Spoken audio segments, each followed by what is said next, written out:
Shalom Bapak Ibu Saudara sekalian, puji Tuhan kita bisa berjumpa lagi dalam program Bible Study Online CK7. Nah, pada pembelajaran hari ini kita akan masuk di dalam Nehemia pasal yang ke-12.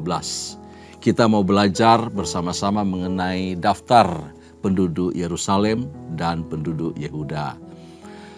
Para pemimpin harus tinggal di Yerusalem. Itu yang disampaikan di dalam pelajaran yang kemarin, ya, pasal yang ke-11. Dan 1/10 dari jumlah orang awam yang telah kembali ke tanah Yehuda harus tinggal di kota itu, di kota Yerusalem. Tujuannya apa? Supaya Yerusalem tidak menjadi sunyi sepi, Bapak Ibu saudara Tuhan, ya.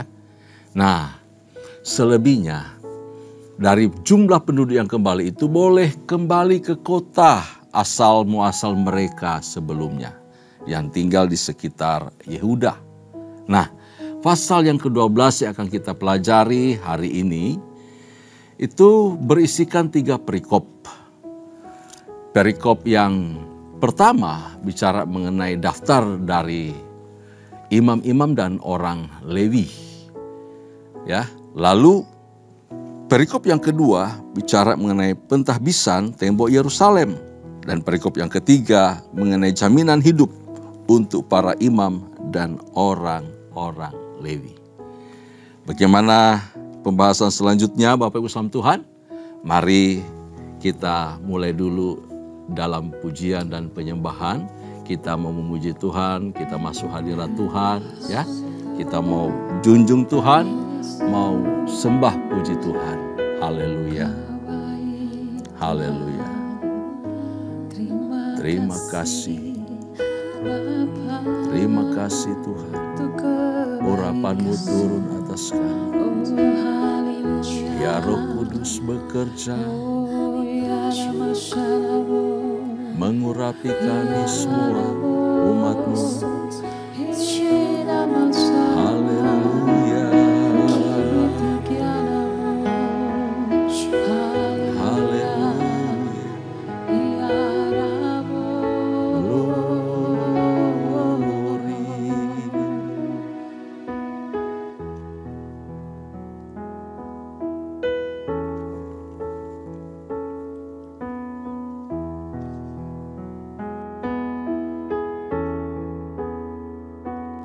Berhembuslah Roh Kudus.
Yesus, urapi kami Tuhan, dengan sinyal baru-Mu, penuhi kami Yesus. Oh haleluya, kami rindu Kau Tuhan, kami rindu Bapa. Oh haleluya, biarlah minyak yang baru turun atas kami untuk mengerti firman-Mu dan melakukan kehendak-Mu. Urapi kami, penuhi kami ya Tuhan.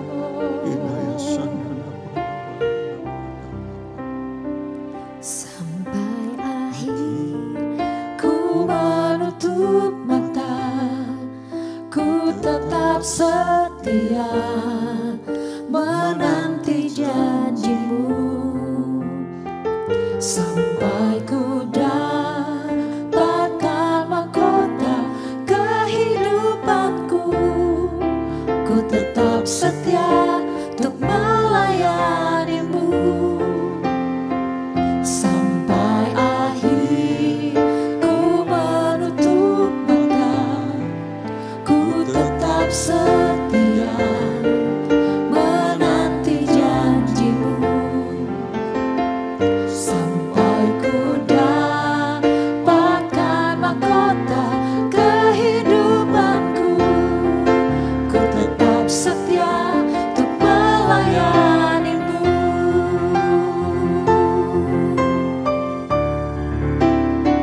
Sampai akhir ku menutup mata, ku tetap setia menanti janji-Mu.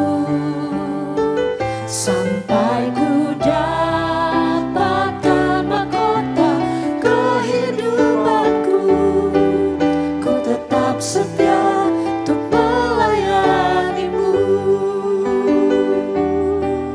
Ku tetap setia untuk melayani-Mu. Ku tetap setia untuk melayani-Mu. Haleluya, haleluya. Kami butuh urapan Tuhan. Kami butuh kuasa Tuhan untuk kami bisa setia, untuk kami tetap taat, melayani Tuhan, melakukan kehendak-Mu seumur hidup kami. Terima kasih ya Tuhan, berkati firman-Mu yang sebentar kami akan belajar bersama-sama. Tuhan, urapi hamba-Mu, urapi kami semua umat-Mu, supaya pembelajaran yang kami terima pada hari ini sungguh-sungguh memberkati kami dan kami lakukan di dalam kehidupan kami. Terpuji nama-Mu, demi Yesus Kristus Tuhan Allah yang hidup, kami bersyukur, kami berdoa. Haleluya. Amin. Amin. Puji Tuhan, Bapak Ibu kasih dalam Tuhan. Perikop pertama yang akan kita pelajari pada hari ini adalah daftar para imam dan orang-orang Lewi. Karenanya itu, mari saya ajak kita semua perhatikan Alkitab kita membaca dan saya akan pandu kita untuk membaca bagian-bagian ayat yang bisa kita baca dan renungkan bersama-sama. Ayat pertama, demikian firman Tuhan. Inilah para imam dan orang-orang Lewi yang berangkat pulang bersama-sama Zerubabel bin Shealtiel dan Yesua, Seraya, Yeremia, Ezra, Amaria, Maluk, Hatus, Sekanya, Rehum, Meromot, Ido, Ginetoi, Abia, dan seterusnya. Kita lompat sampai ayatnya yang ke-10. Yesua memperanakan Yoyakim, dan Yoyakim memperanakan Eliasib, dan Eliasib memperanakan Yoyada, dan Yoyada memperanakan Yonatan, dan Yonatan memperanakan Yadua. Nah, Bapak Ibu kasih dalam Tuhan, daftar nama ini sebenarnya sejaman dengan Zerubabel dan Yesua yang sudah dicatat atau yang di sebagian atau paling banyak sudah dicatat di dalam Esra pasal yang kedua ayat 36 sampai 39 ya.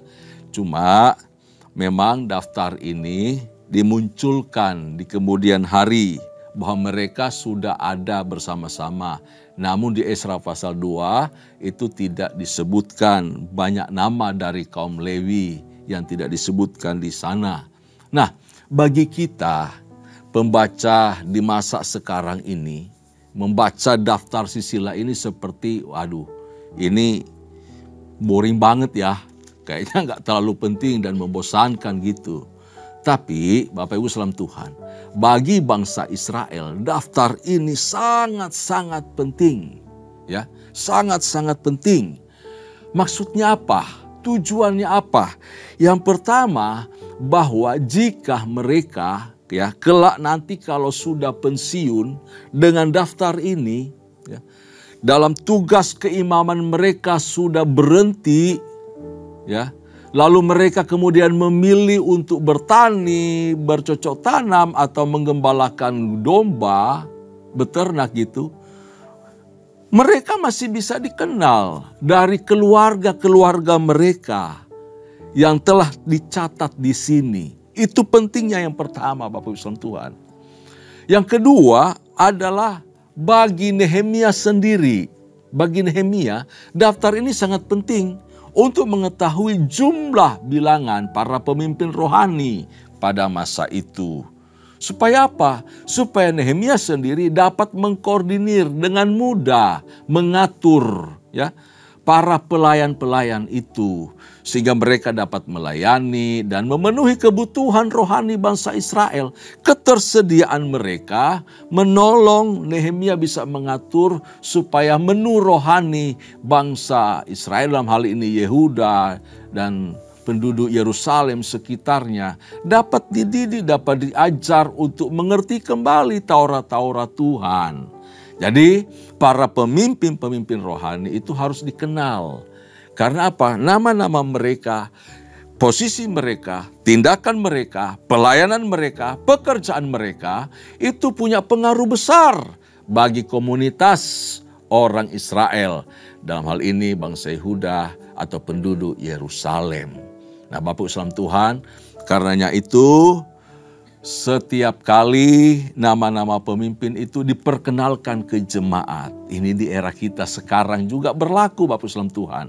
Diperkenalkan kepada jemaat, ini loh pemimpin-pemimpin kamu. Bidang ini siapa kepalanya, bidang itu siapa kepalanya. Sehingga jemaat Tuhan itu ketika butuh pelayanan, mengenal, mengetahui kemana mereka pergi, dengan siapa mereka berhubungan, siapa yang dihubungi. Dan para pelayan itu dikenal oleh jemaat Tuhan. Mereka dikenal dan mereka bisa melayani dengan baik. Lalu terpenuhilah kebutuhan rohani dari jemaat Tuhan. Ya, seperti itu Bapak Ibu salam Tuhan. Yang ketiga, tujuan dari daftar ini bagi orang Israel adalah untuk memperkokoh hak, jabatan, dan juga kehormatan para imam. Untuk terus mereka bisa melayani di bait suci. Mereka bisa memimpin nyanyian dan pujian. Jadi tugas mereka diperkokoh. Jabatan mereka, kehormatan mereka dipertegas di tengah-tengah umat. Kenapa? Karena para pemimpin pujian, para pelayan-pelayanan itu mewakili umat untuk memberi korban di hadapan Tuhan. Juga mewakili Tuhan ketika mereka memberkati, melayani, dan memberitakan firman kepada umat Tuhan. Nah ini kan bicara mengenai fungsi pelayanan di tengah-tengah umat. Demikian juga sekarang ini, para pelayanan itu harus melakukan tugas mereka di tengah-tengah jemaat Tuhan.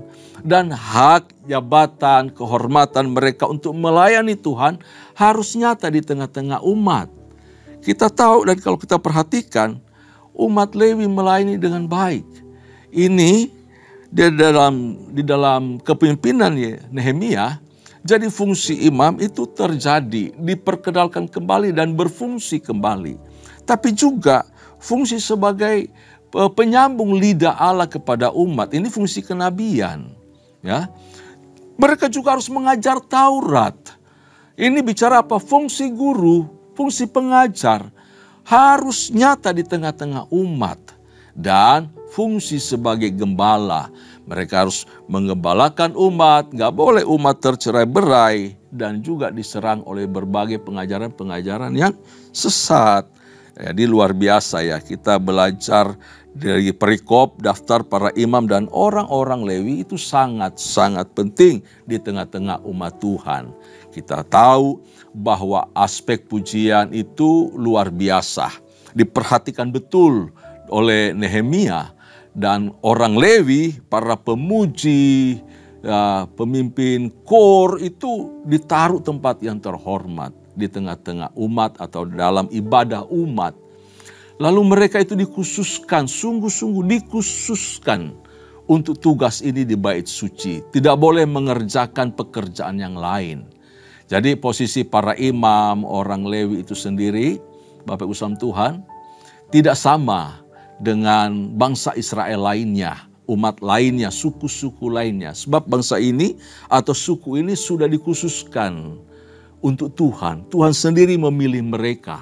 Jadi ketika ada hamba-hamba Tuhan, para pelayan yang mendedikasikan seluruh hidup mereka untuk melayani Tuhan, mengabdikan hidup mereka di ladang Tuhan untuk melayani umat, mari hargai, hormati mereka sebab panggilan mereka itu suci di hadapan Tuhan. Ya, dedikasikan hidup kalau Anda sebagai hamba Tuhan, pelayan Tuhan, full heart, full time melayani Tuhan, dedikasikan sungguh-sungguh hidupmu buat Tuhan. Persiapkan hidupmu sungguh-sungguh setiap hari, setiap waktu. Nggak pakai alasan A, B, C, D untuk menolak pelayanan. Anda harus melayani sungguh-sungguh untuk umat Tuhan dapat terlayani dengan baik. Baik di rumah Tuhan maupun di tempat yang lain, di mana menuntut kebutuhan pelayanan itu harus terpenuhi. Nah, orang Lewi itu harus menjadi tugas yang sangat-sangat penting ya dalam ibadah. Karena ibadah dan pujian-pujian kepada Tuhan itu yang mereka nyanyikan, panjatkan kepada Tuhan merupakan bagian yang esensial, yang penting di dalam pembentukan iman atau pertumbuhan rohani orang Israel. Mereka harus memasyurkan nama Tuhan, menggagungkan nama Tuhan setiap hari. Ya.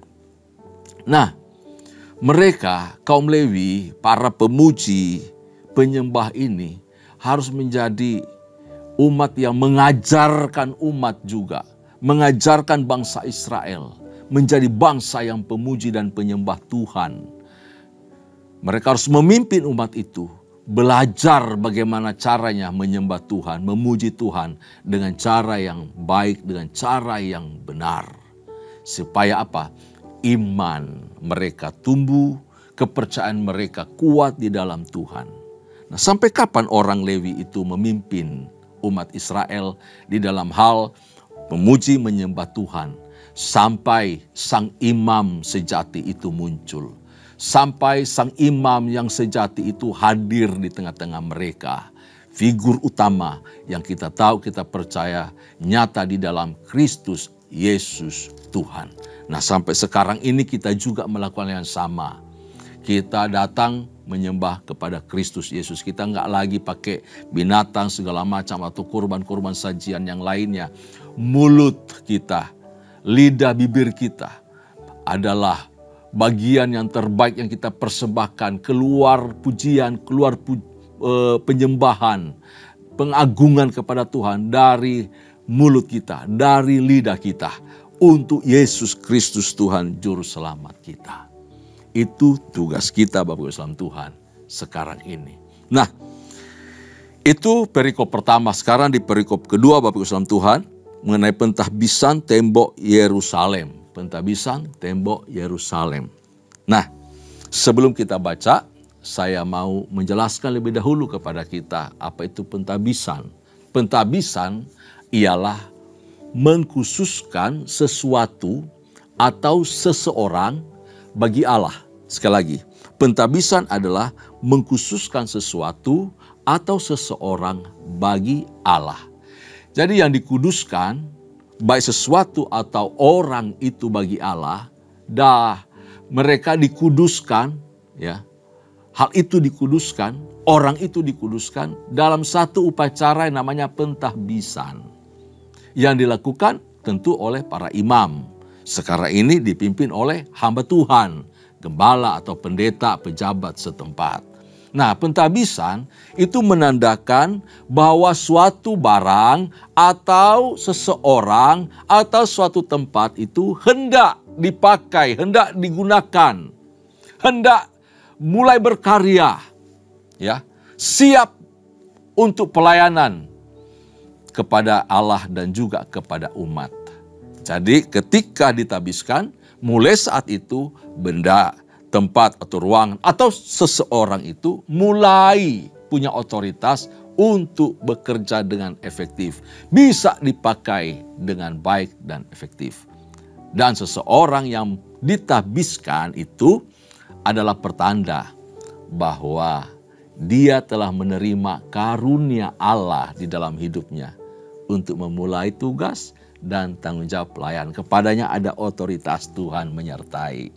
Jadi benar sekali ya, betul sekali apa yang kita lakukan di gereja Tuhan, khususnya di CK7.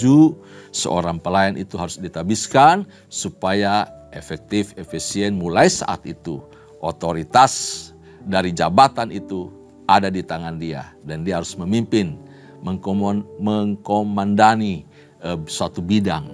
Nah, kita akan baca dari ayat yang ke-27 sampai ayat yang ke-43, Bapak Ibu salam Tuhan ya. Demikian firman Tuhan. Pada pentahbisan tembok Yerusalem, orang-orang Lewi dipanggil dari segala tempat mereka dan dibawa ke Yerusalem untuk mengadakan pentahbisan yang meriah dengan ucapan syukur dan kidung dengan ceracap, gambus, dan kecapi. Wow, pentahbisan di sini sangat luar biasa, Bapak Ibu salam Tuhan ya. Ada pesta meriah, pesta rohani, pesta rohani. Maka berkumpullah kaum penyanyi dari daerah sekitar Yerusalem, dari desa-desa orang Neftofa, dari Bet Gilgal, dari Padang Geba dan Asmawet, karena para penyanyi itu telah mendirikan desa-desa di sekitar Yerusalem. Dari mereka yang jauh-jauh, ya, di luar kota Yerusalem mereka sudah datang mendekat, lalu buat kemah di sekitar Yerusalem untuk acara pentahbisan itu. Para imam dan orang-orang Lewi mentahirkan dirinya, lalu mentahirkan seluruh umat itu. Jadi sebelum mereka mentahirkan umat atau mentahbiskan tempat, mentahbiskan tembok, mentahbiskan para imam sendiri harus tahir lebih dahulu. Mentahirkan diri, mengkhususkan. Tidak boleh melakukan perkara-perkara yang najis atau menyentuh yang tergolong hal-hal yang najis. Mereka harus mentahirkan diri, mengkhususkan untuk persiapan pelayanan besok. Demikian juga umat ditahirkan, dikuduskan lebih dahulu. Dan kemudian pintu-pintu gerbang dan tembok juga ditahirkan lebih dahulu. Ayat 31, lalu aku mempersilakan para pemimpin orang Yehuda naik ke atas tembok dan kubentuk dua paduan suara yang besar, yang satu berarah ke kanan di atas tembok, ke jurusan pintu gerbang sampah, dan seterusnya. Lalu ayat 38 kita lompat Bapak Ibu salam Tuhan. Dan paduan suara yang kedua berarah ke kiri, dan aku mengikutinya dengan sebagian dari orang-orang itu melalui tembok dan menara perapian sampai tembok lebar. Nah Bapak Ibu salam Tuhan, kita ketahui bahwa tembok Yerusalem selesai dibangun pada tanggal 25 bulan 6, bulan Elul kalau dalam bahasa Ibraninya ya, dari kalender mereka. Tembok itu dibangun dalam waktu 52 hari. Kita sudah membaca dan mendengar penjelasannya betapa luar biasa heroiknya bangsa Israel. Mereka melakukan pengorbanan luar biasa, waktu, tenaga, bertaruh nyawa juga di sana untuk membangun tembok itu. Semua berjalan dengan baik oleh karena pertolongan Tuhan. Ya, selesai sekitar tahun 444 sebelum Masehi, 444. Nah, pentingnya penyelesaian pembangunan tembok kota Yerusalem, kenapa harus dituntaskan, diselesaikan, dan hari ini kita belajar untuk ditabiskan, ya. Pentingnya tembok itu adalah Pertama, secara politik. Adanya tembok itu merupakan simbol berdirinya sebuah negara. Pada zaman tersebut, adanya tembok itu berarti membangun sebuah negara. Yang kedua, untuk keamanan. Kenapa? Wah, banyak perampok, banyak penjahat, banyak musuh nanti menyerang satu kota atau satu negara yang baru itu. Karena itu adanya tembok itu untuk keamanan, menghalangi serangan dari luar dan juga menjaga identitas umat Allah. Kalau temboknya runtuh, itu umat Allah dipermalukan. Tembokmu aja runtuh sih. Gimana kamu bisa menjaga hidup kamu? Gitu kira-kira. Jadi identitas umat itu juga dalam perlindungan tembok tersebut. Kokohnya tembok itu. Dan yang ketiga, untuk kepentingan ibadah. Pemulihan ibadah dan hubungan dengan Tuhan itu diperlukan fokus dan keseriusan sungguh-sungguh. Lagi mana sementara mereka ibadah, mikirin tembok kita kan lagi runtuh nih. Ada bolong-bolongnya, gimana musuh bisa masuk nanti? Ibadah kita bisa kocar-kacir. Ya, jadi fokus ibadah yang baik, yang benar, itu bergantung juga dalam kekokohan atau berdirinya tembok itu. Nah, itu Bapak Ibu saudara Tuhan, pentingnya tembok itu harus dituntaskan, diselesaikan. Dan kemudian hari ini kita baca tembok itu akan ditahbiskan. Nehemia dan Esra, Bapak Ibu saudara Tuhan, memimpin pentahbisan tembok Yerusalem bersama para imam dan orang-orang Lewi tentunya. Nah, sebelumnya para imam dan orang-orang Lewi itu tadi kita baca sebelum mereka mentahbiskan ini tembok, jadi mereka harus mentahirkan dirinya lebih dahulu. Ya. Lalu kita baca tadi bahwa Nehemia membagi umat menjadi dua bagian, dua kelompok. Jadi mereka memutar, bertemu di satu tempat lebih dahulu, ya. Di sana mereka kumpul, kemudian di dekat Siloam ya, kolam Siloam situ mereka berkumpul, lalu mereka berbagi dua kelompok, satu ke kiri, satu ke kanan. Lalu mereka bisa ketemu di daerah Master Gates itu ya, pintu utama. Mereka ketemu di pintu utama dalam waktu yang bersamaan. Mereka berkeliling atau melangkah sambil memuji menyembah Tuhan. Mereka mengitari tembok itu dengan sorak-sorai, dengan penuh kegirangan. Karena hari ini hari pentahbisan. Luar biasa. Mereka mengucap syukur melalui puji-pujian. Kenapa? Karena mereka merasakan penyertaan Tuhan yang luar biasa. Mereka bangga karena Tuhan menyertai mereka dan memberkati mereka. Ya, sehingga oleh campur tangan Tuhan bahwa kota Yerusalem boleh berdiri, boleh dibangun kembali. Penduduknya sudah ada, sudah diisi. Mereka meresponi berkat Tuhan dan anugerah Tuhan atas kota mereka dengan sukacita. Jadi, Bapak Salam Tuhan, kita belajar memahami bahwa ada tujuan dari pentahbisan tembok kota Yerusalem. Tujuannya apa? Sampai tembok ini harus dibangun dan ada upacara khusus untuk pentahbisan itu. Yang pertama, bahwa pentahbisan itu adalah sebagai ucapan syukur kepada Tuhan bahwa kota telah sah berdiri. Kami punya tembok yang kokoh. Kami menjadi satu bangsa yang baru, umat yang baru, umat kepunyaan Tuhan. Amin. Lalu yang kedua, tujuan dari pentahbisan tembok Yerusalem adalah mendedikasikan kota itu khusus bagi Tuhan. Karena berkat Tuhanlah, penyertaan Tuhanlah tembok ini berdiri. Dengan pentahbisan itu, berarti mereka menyerahkan tembok ini milik Tuhan. Tuhan yang sanggup memelihara, Tuhan yang sanggup menjaga, Tuhan yang sanggup memberi keamanan kepada umat yang tinggal di dalam tembok itu. Dan yang ketiga bahwa tujuan dari pentahbisan tembok kota Yerusalem adalah menyerahkan seluruh kota dan bangsa itu kepada Tuhan. Kepada Tuhan. Bapak Islam Tuhan, coba lihat kepada diri kita, kepada kehidupan kita, apa yang sedang kita bangun. Ya, rumah tangga kita, bisnis kita, keluarga kita, usaha pelayanan kita, apapun itu. Kalau kita diberi tenaga, kekuatan, kesempatan, semua itu datang daripada Tuhan. Kalau kita diberi hikmat, pengertian, dan kemampuan melakukan itu, menjalani kehidupan rumah tangga yang baik, bisnis berhasil guna, keluarga aman sentosa, pelayanan berjalan dengan baik.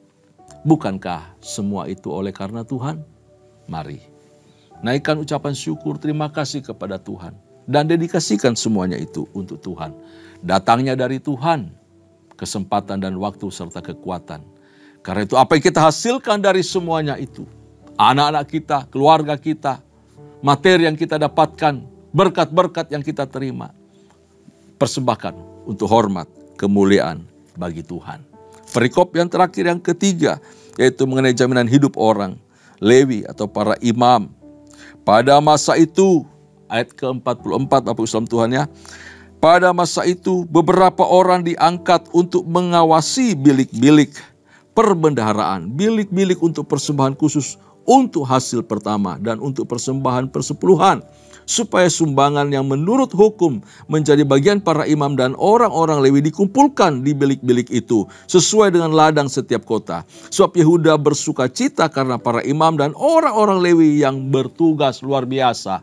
Orang-orang Yehuda bersuka cita karena keimaman orang Lewi berfungsi kembali, melayani mereka, dan mereka dapat mempersembahkan untuk Tuhan melalui kehidupan orang Lewi itu. Maka dibangunlah bilik-bilik luar biasa. Untuk apa? Untuk menampung persembahan-persembahan khusus dari seluruh umat Tuhan. Ya, ini luar biasa. Dikatakan bersukacita. Wow, di dalam hal memberi, memberkati pekerjaan Tuhan harus dilakukan dengan sukacita. Amin. Harus dengan sukacita. Kenapa? Berkat Tuhan. Pelayanan berjalan dengan baik. Fungsi pekerjaan Tuhan berjalan dengan baik. Kita harus bersukacita. Bahwa anugerah berkat Tuhan mengalir atas kita. Kita harus bersukacita. Dan kita harus mengembalikan itu dengan damai sejahtera dari Tuhan. Gak boleh karena terpaksa. Gak boleh sambil menggerutu. Harus dengan sukacita. Nah, kita lanjutkan. Karena mereka lah yang melakukan tugas pelayanan bagi Allah mereka dan tugas pentahiran. Demikian juga para penyanyi dan para penunggu pintu gerbang sesuai dengan perintah Daud dan Salomo anaknya. Karena sudah sejak dahulu pada zaman Daud dan Asaf ada pemimpin-pemimpin penyanyi, ada nyanyian pujian dan nyanyian syukur bagi Allah. Pada zaman Serubabel dan Nehemia, semua orang Israel memberikan sumbangan bagi para penyanyi dan para penunggu pintu gerbang sekadar yang perlu tiap-tiap hari dan mempersembahkan persembahan kudus kepada orang-orang Lewi. Dan orang-orang Lewi mempersembahkan persembahan kudus kepada anak-anak Harun. Wow, luar biasa. Jadi kebenaran apa yang bisa kita dapatkan dari perikop ini? Bahwa umat mempersembahkan ke orang-orang Lewi, lalu orang-orang Lewi juga mempersembahkan persembahan khusus kepada keturunan Harun khususnya. Ya. Nah, bahwa para imam dan kaum Lewi harus dipelihara oleh umat Tuhan. Hamba-hamba Tuhan yang melayani, yang fokus melayani pekerjaan Tuhan, yang mendedikasikan hidupnya bagi Tuhan, itu harus dipelihara oleh umat Tuhan. Agar mereka terus berkonsentrasi dengan panggilan, pilihan yang Tuhan telah tetapkan kepada mereka. Untuk apa? Untuk melayani Israel. Untuk melayani umat Allah sepanjang zaman. Di dalam ibadah dan juga di dalam penyembahan. Serta pujian-pujian dari kaum pemuji kepada Tuhan.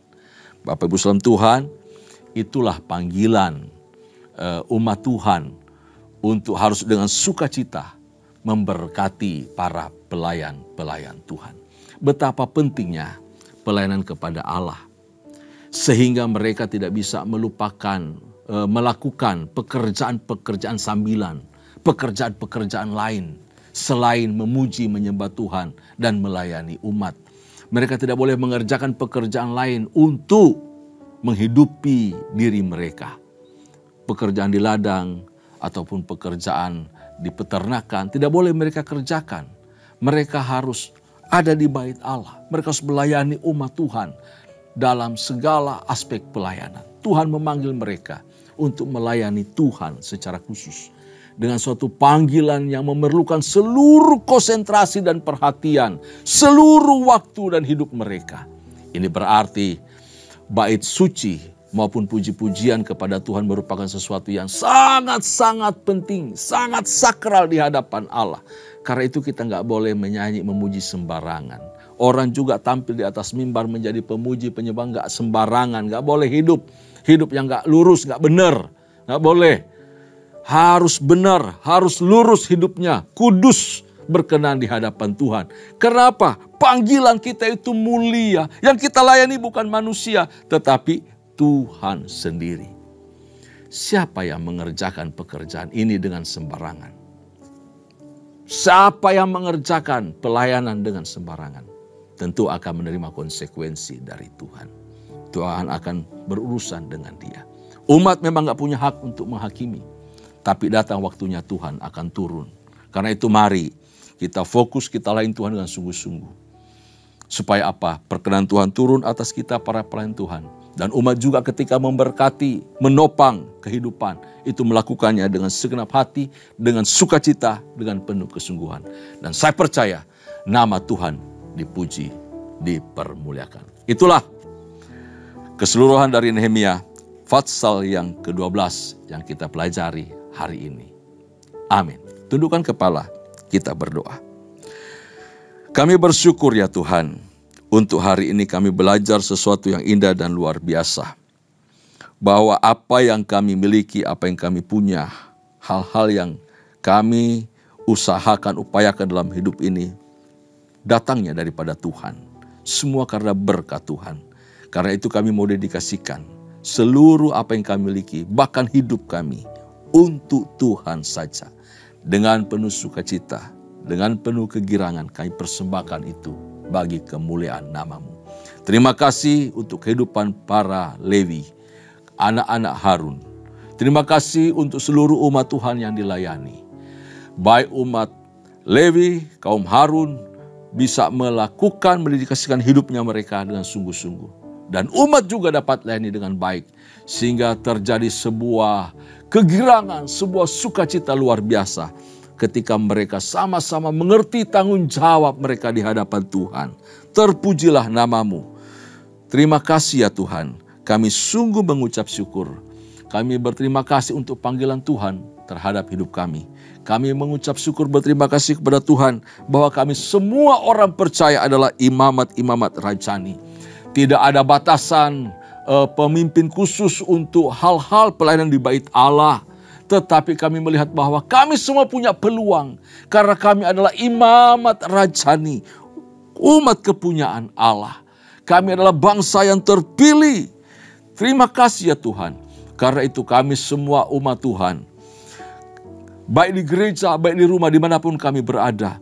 Ketika kami menyanyikan pujian kepada Allah, kami mau mengangkat hati kami dengan sungguh-sungguh. Kami tidak bergantung kepada para pemuji khusus.